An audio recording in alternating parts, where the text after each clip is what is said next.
From the news desk of NaijaNews TV, here are the headlines. NNPCL stations have reduced petrol price, says marketers. I'm not with Natasha. It is witness to accuse a man of sexual harassment, says Itagiwa. No teacher must flog pupils, students in schools. Lagos government insists. Now the news in detail. The Nigerian National Petroleum Company Limited has reduced the pump prices of premium motor spirit, PMS, popularly known as Petrol, sold at its stations to match that of Dangote Petroleum Refinery. Reports gathered confirmed that some retail outlets owned by the NNPC adjusted their petrol pump prices to 860 naira per litre on Monday. The same rate Dangote sells petrol at MRS filling stations in Lagos. Although there is no official communication from the NNPC retail yet, the company stations in Lagos adjusted their pumps to 860 naira per litre, down from 945 naira per litre as of Sunday.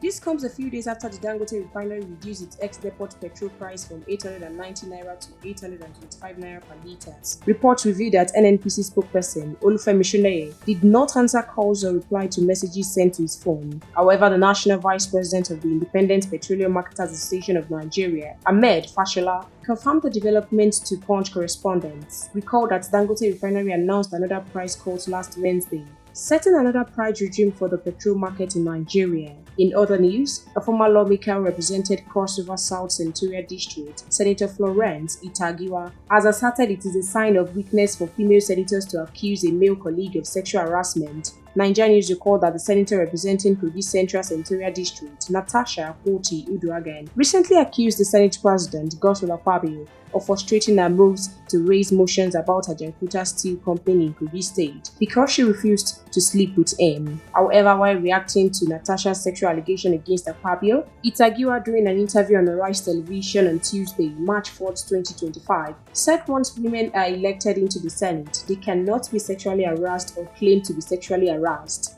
She said, On this matter, I'm not with Akpoti. You understand?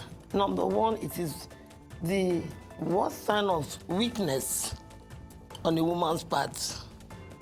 You understand? For you to come out and accuse a man or accuse a man of making passes at you at that level. And lastly for tonight, Governor Babajide Sanwo-Olu's government of Lagos State has maintained its stance against corporal punishment in public schools and has upheld counseling as an effective correctional measure. In a statement made available to newsmen on Monday, the State Commissioner for Basic and Secondary Education, Jamiu Ali Balogun, noted that flogging students for indiscipline and other misbehavior remained prohibited. He stated that the objective was to prevent harm to students, including instances of preventing fainting or, in the worst case, the death of any student resulting from corporal punishment administered by a teacher. He emphasized that flogging is not the most effective method for disciplining a student. Ali Balogun stressed that minor punishments such as kneeling, picking up dirt, and cutting grass within the school premises could also be applied. However, he stressed that parents must wake up to their responsibilities and have time for their children, as the government will continue to eradicate indiscipline and making learning environment friendly for all.